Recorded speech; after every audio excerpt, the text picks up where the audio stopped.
On va faire un shiur aujourd'hui sur un secret de la Torah.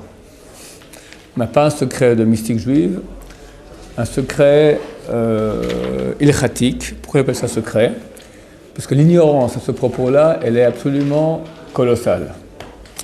Demain soir, c'est Tou Bishvat. Tou Bishvat, c'est quoi la Tou Bishvat? C'est le nouvel an des arbres. Et qu'est-ce qu'on fait Tou Bishvat? On mange des fruits. Mais pourquoi c'est le nouvel an des arbres? Alors, il y a plusieurs erreurs qui se baladent comme ça dans le monde. Il y en a qui disent que, vu qu'à Rosh Hashanah, les êtres humains, le premier Tishri, Dieu va juger tous les êtres humains. À Tou Bishvat, c'est le nouvel an des arbres, Dieu va juger les arbres. Ça veut dire, il va juger, est-ce qu'ils font des bons fruits ou des mauvais fruits? C'est faux. C'est vrai que Dieu va juger les arbres, c'est-à-dire il va juger, pas s'ils ont été gentils ou pas, si les êtres humains méritent qu'il y ait des fruits de bonne qualité ou pas. Mais c'est quand qui va juger cela, c'est la fête de Shavuot. Comme ça, c'est écrit dans le traité Rosh Hashanah. Il y a 4 Rosh Hashanah dans l'année. Et à chacun de ces moments, il y a un autre jugement. À Shavuot, c'est le jugement des Perot Ha'ilan, des fruits de l'arbre. Il y en a qui disent que c'est un bon jour pour aller planter des arbres, comme c'était dans ma jeunesse. À la communauté juive, on nous sortait tous, donc on est fin janvier, début février, on allait planter des sapins en Suisse. Enfin, on a plus la Suisse, on est dans les champs comme ça. Tout à fait, ça n'a aucun rapport, c'est complètement rien à voir, ni planter des arbres en Israël, d'accord, ni en Suisse, ni en Israël. Il n'y a aucune mitzvah de planter des arbres, il n'y a aucune mitzvah de dire Sheheyanu. La coutume est de manger des fruits, si possible des fruits par lesquels la terre d'Israël a été bénie, qui sont dans l'ordre, demain peut-être bien on fera un cours là-dessus, qui sont dans l'ordre d'importance olive, date, raisin, figue et grenade. Donc si on a le choix, on veut manger de tous ces fruits maintenant, on fera la bracha sur l'olive, parce que la première, celle qui a la priorité. Donc c'est ce qu'on fait le soir de Tou Bishvat. Alors qu'est-ce que c'est que Tou Bishvat? Manger des fruits d'Israël, non? Alors c'est bien de manger des fruits par lesquels la terre d'Israël a été bénie, comme j'ai dit. Et c'est bien de manger d'autres fruits, beaucoup de fruits, si on peut, pourquoi pas. Mais ça ne nous renseigne pas sur l'essence même de Tou Bishvat. Qu'est-ce que c'est? Pourquoi c'est un nouvel an? En quoi c'est un nouvel an? Et là, on va parler un cours très ilchatique de halakha. Et là, vous allez savoir ce grand secret que personne ne sait. Je vous garantis, même dans le monde religieux, d'accord, sur 100 personnes, on a un qui sait à quoi sert Tou Bishvat. Et là, je vous dévoile ce grand secret, Bezrat Hashem. Ouvrez bien vos oreilles et vous serez déçus parce que c'est très technique.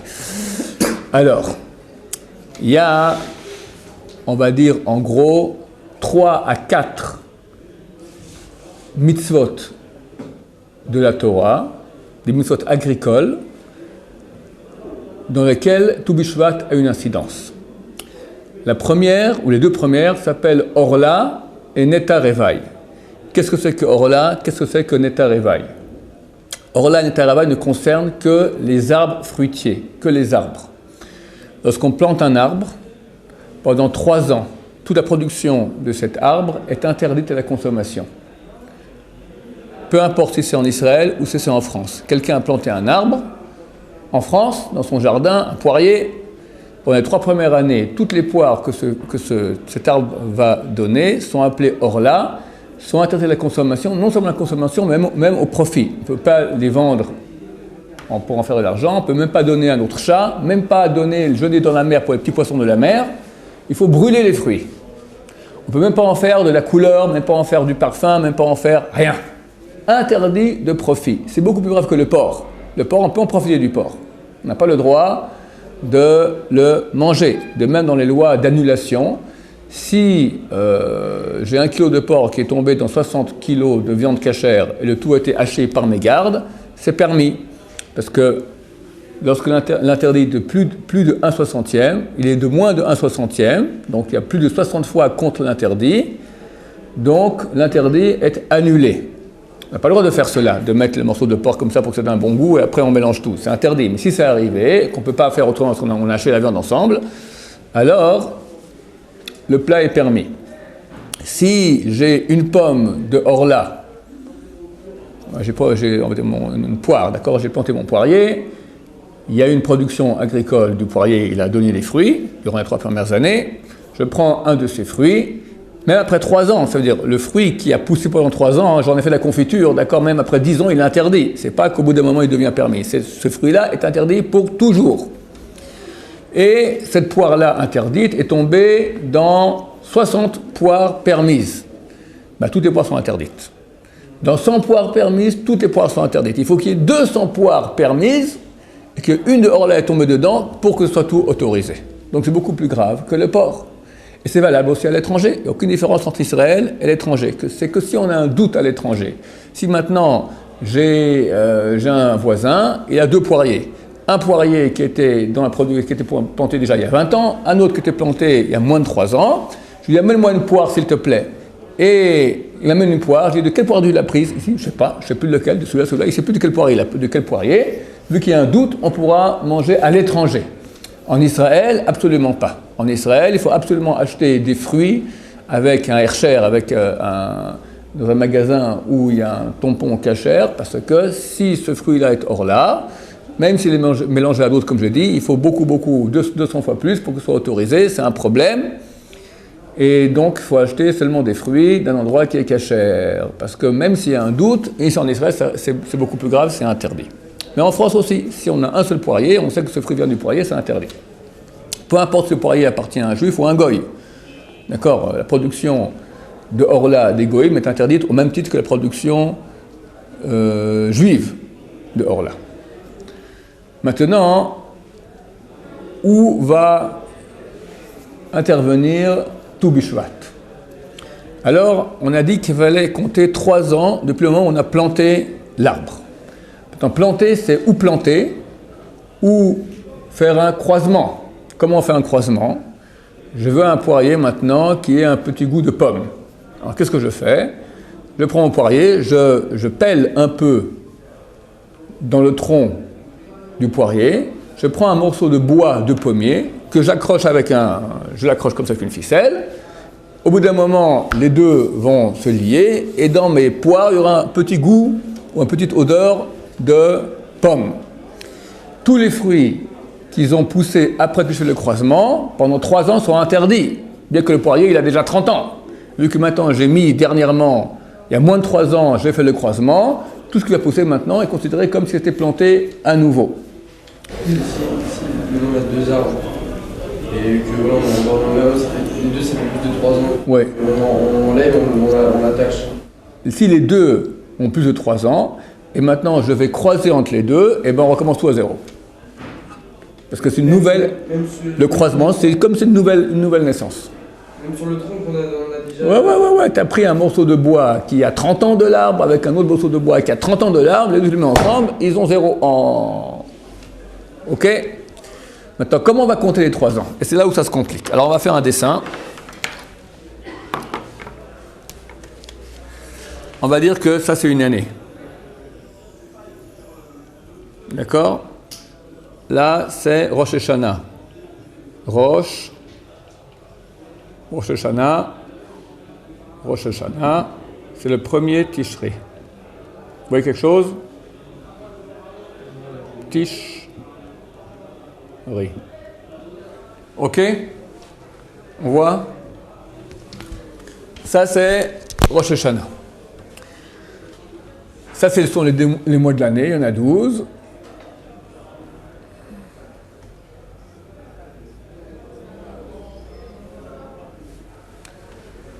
Si quelqu'un a planté un arbre, dans la période qui va entre Rosh Hashanah et Tou Bishvat. Tou Bishvat, c'est où? Tishrei, Cheshvan, Kislev, Tevet, Shvat. Ça, c'est Shvat.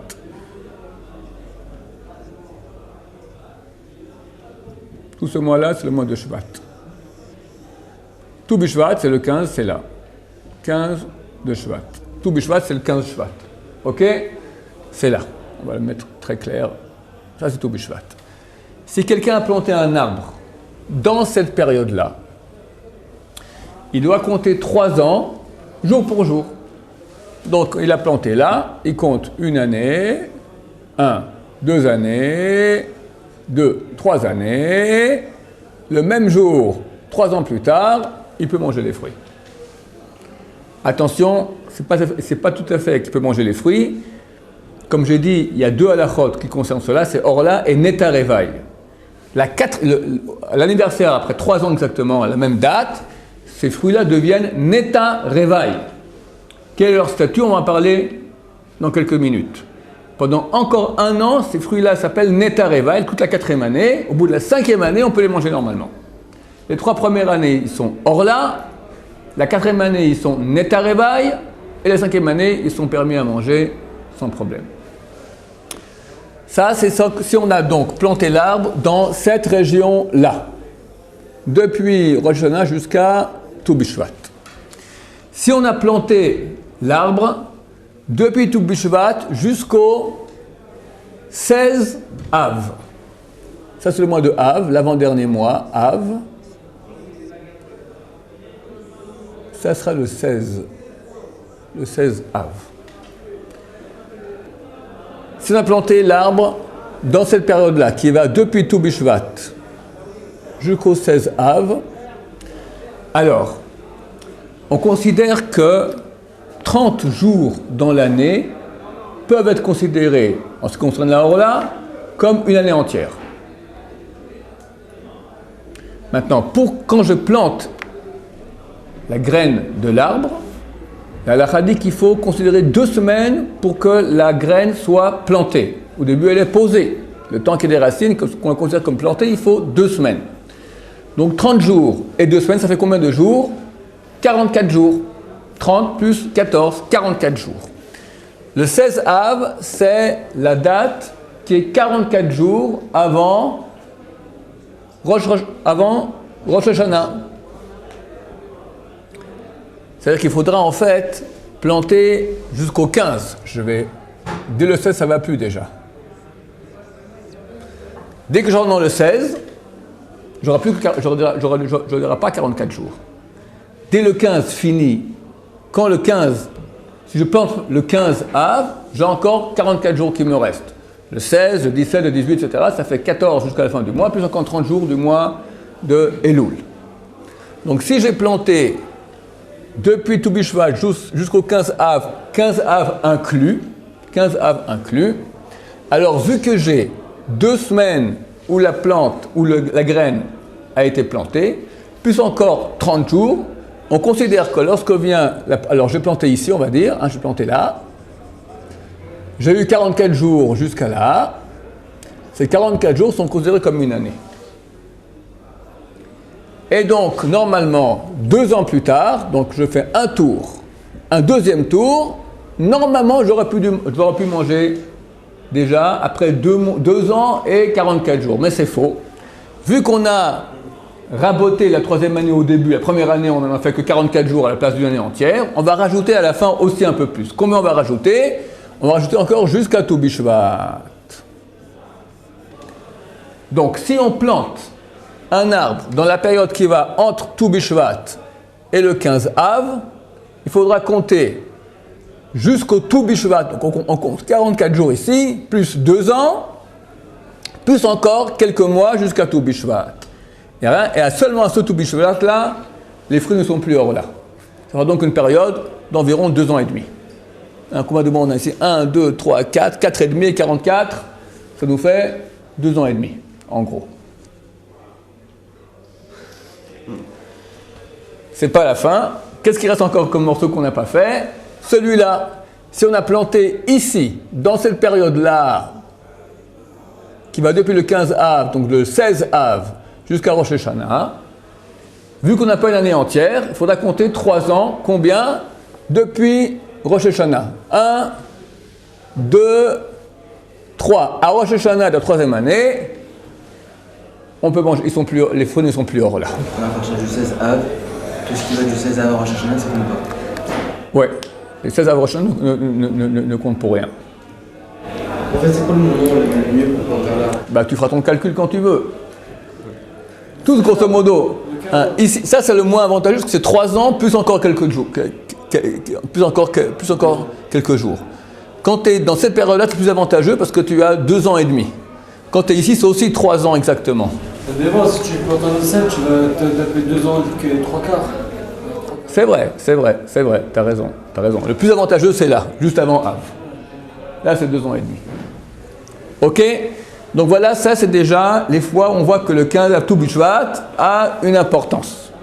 Maintenant, la 3e année, les fruits Orla deviennent Netarevaï. Ils ne sont pas permis, ils deviennent Netarevaï. Qu'est-ce que c'est que Netarevaï? Le Netarevaï a le même statut que le Maaser Sheni, la 2e dîme. Vous me direz, qu'est-ce que c'est que ça? À quoi ça rime? Alors, on va parler un peu maintenant de loi importante de la terre d'Israël. Netarevaï est valable aussi à l'étranger, sur tous les arbres. Il y en a qui voulu dire que sur la vigne, mais à l'Alacha, comme le Shulchan Aruch le tranche, c'est sur tous les arbres à l'étranger aussi. La 4e année, les fruits ont un statut de Maaser Sheni. Le Maaser Sheni, lui, n'avait lieu qu'en terre d'Israël. Il a lieu encore aujourd'hui qu'en terre d'Israël. Le Netarevaï a lieu comme le Maaser Sheni, il a le même statut que le Maaser Sheni, mais aussi à l'étranger. Qu'est-ce que c'est le Maaser Sheni? La Torah nous dit qu'on a un cycle de Shemitah, un cycle de 7 ans. Actuellement, nous sommes à la 7e année, Shemitah en Israël. L'année prochaine, on sera première année, 2e, 3e, 4e, de nouveau, etc. Tous les 50 ans, après, il y a, lorsque le temple sera reconstruit, on a le jubilé. Aujourd'hui, on n'a pas le jubilé, mais on a la 7e année néanmoins. Dans ce cycle de 7 années, on doit donner certains prélèvements. Il y a des prélèvements à faire sur les fruits de la terre d'Israël. Ça ne concerne que la terre d'Israël. On ne va pas rentrer maintenant dans l'état parce que c'est compliqué. Sur une pomme, d'accord, ou c'est valable aussi sur les légumes.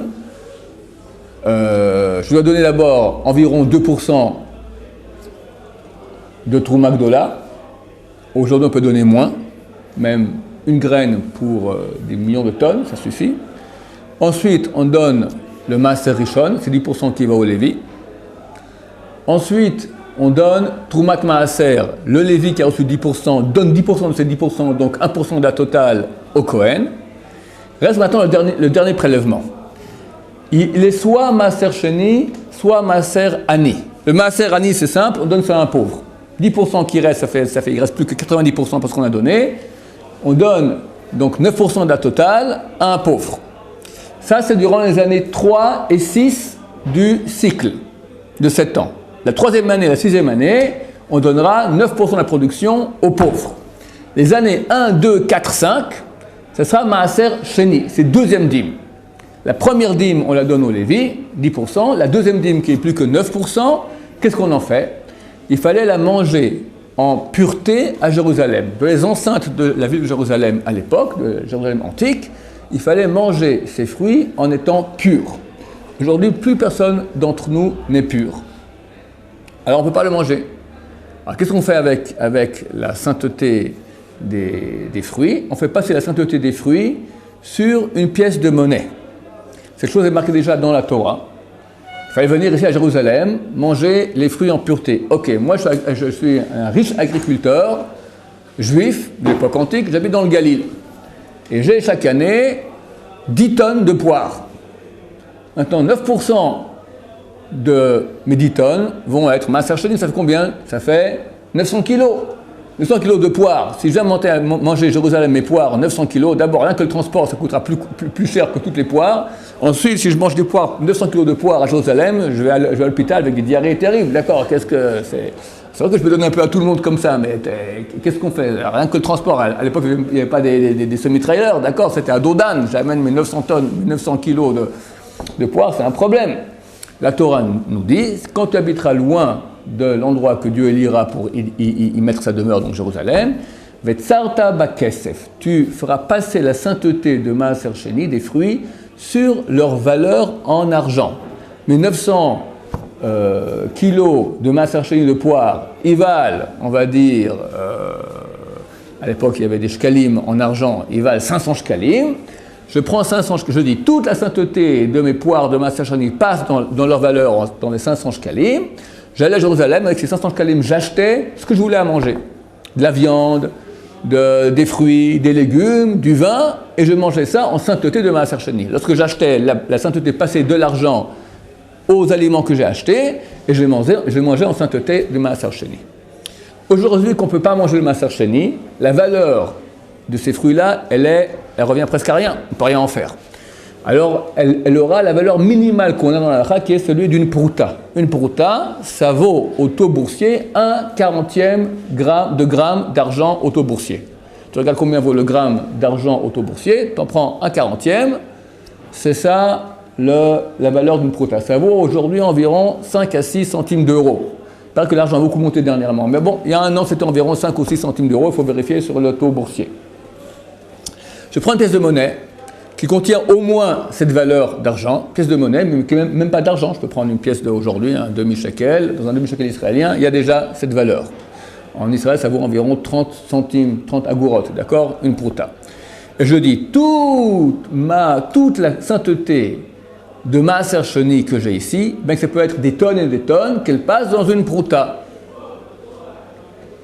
Maintenant, c'est pas tout à fait précis. Si c'est pas mes fruits, c'est les fruits de Sacha. Il me dit, Racha, je ne sais pas comment on fait ça, vous pouvez le faire à ma place. Je prends une pièce, je dis, toute la sainteté des poires de Sacha passe dans une prouta, c'est valable. Mais si c'est mes propres fruits à moi, la Torah dit que je dois rajouter 1/5. Le Hamishito Yosif Alav, dit la Torah. Donc je dirais, toute la sainteté qu'il y a dans les poires, plus 1/5 de leur valeur, que tout cela passe dans une prouta. Ça ne change rien. À l'époque, comme je dis auparavant, que j'avais mes 900 kilos de poires et que je vais passer dans leur valeur, c'était à l'époque antique, dans leur valeur c'était 500 shkalim antiques, j'allais manger à Jérusalem, je devais rajouter 1/5 de là, parce que ou bien tu prends tes poires, les vraies poires, ou si tu prends leur valeur en monnaie, il fallait rajouter 1/5. Donc si elle valait 500, on va dire, si elle valait 400 shkalim, je rajoutais 1/5, ça fait 500. 1/5 de dedans, 1/5 de dehors, bon, c'est encore une autre histoire. Aujourd'hui, on dirait simplement que la valeur du Maaser Sheni que j'ai ici, plus 1/5, passe dans la valeur d'une prouta qu'il y a dans ma pièce. Les fruits deviennent permis à la consommation où qu'on veut dans le monde. Cette pièce, elle devient sainte. Qu'est-ce que j'en fais? Je dois la jeter à la mer. Quand je fais ça, on a l'obligation de se débarrasser de toute la sainteté de Maaser Sheni, la veille de Pessah de la 4e année du cycle et la veille de Pessah de la 7e année du cycle. Cette année-là, on est la 7e année, tous les juifs religieux vont aller à Bnei Brak ou à la mer Morte, tout ça, jeter leurs pièces à la mer. On peut faire aussi autrement, si ça nous c'est compliqué d'aller à la mer, on dit que toute la sainteté qu'il y a maintenant dans cette pièce passe dans un peu de, je prends un demi-verre de sucre, dans lequel passe dans le sucre qu'il y a ici, je mets dans les toilettes, je tire la chasse d'eau et c'est terminé. Je dois me débarrasser de la sainteté de Maaser Sheni. Ça, c'est les lois de Maaser Sheni actuelles en Israël. Le Netarevaï, la 4e année, les fruits en 4e année, ils ont le même statut que Maaser Sheni. C'est-à-dire qu'on devait les manger à l'époque en sainteté à Jérusalem. Même celui qui a son poirier à Paris, il devait amener sa poire à Jérusalem à manger en sainteté. La Torah a dit, c'est difficile que tout le monde vienne amener ses poires de Russie et du Nicaragua et jusqu'à Jérusalem. Elles permettent de faire passer la valeur des fruits sur de l'argent et venir à Jérusalem acheter avec cet argent de la nourriture. On devra manger cette nourriture en sainteté de Netarevaï. Vu qu'aujourd'hui, ça n'a plus de valeur, vu qu'on ne peut pas manger cela en sainteté, de nouveau, on devra, qu'est-ce qu'on fait avec tous nos fruits qui sont de la 4e année? On dit toute la valeur des fruits qu'il y a ici. Ici, c'est nos fruits à nous, plus 1/5, que toute cette sainteté passe dans la valeur d'une prouta, dans cette pièce. Et c'est terminé. Les fruits sont à la place, sont immédiatement permis à la consommation. La pièce, on la garde, et la veille ou bien directement, si on veut s'en débarrasser, on la jette déjà dans la mer, ou on attend, parce qu'on fait souvent l'opération, en tout cas, on est obligé de se débarrasser de cette sainteté, la veille de Pessah de la 4e année, veille de Pessah de la 7e année. Ça, c'est la loi Netarevaï, qui, je rappelle, concerne les fruits du monde entier. Ici, il y a un arbre qu'il a 7 ans. C'est un 7 ans, aucun problème. Toute la production qu'il y a après 5 ans, du moment qu'on l'a planté, en comptant d'après les cas que j'ai cités ici, c'est très compliqué, dès la 5e année, il n'y a pas de problème à les manger à l'étranger. En Israël, ça sera le sujet de notre cours demain, Bli Neder. En Israël, il faudra donner les Troumot U'Maasrot et on va expliquer en quoi tout Bishvat a une incidence. Un Troumot U'Maasrot, c'est en fait dans le compte des années. D'accord? On va expliquer cela demain, Bli Neder. Baruch Adonai, l'olam amen v'amen.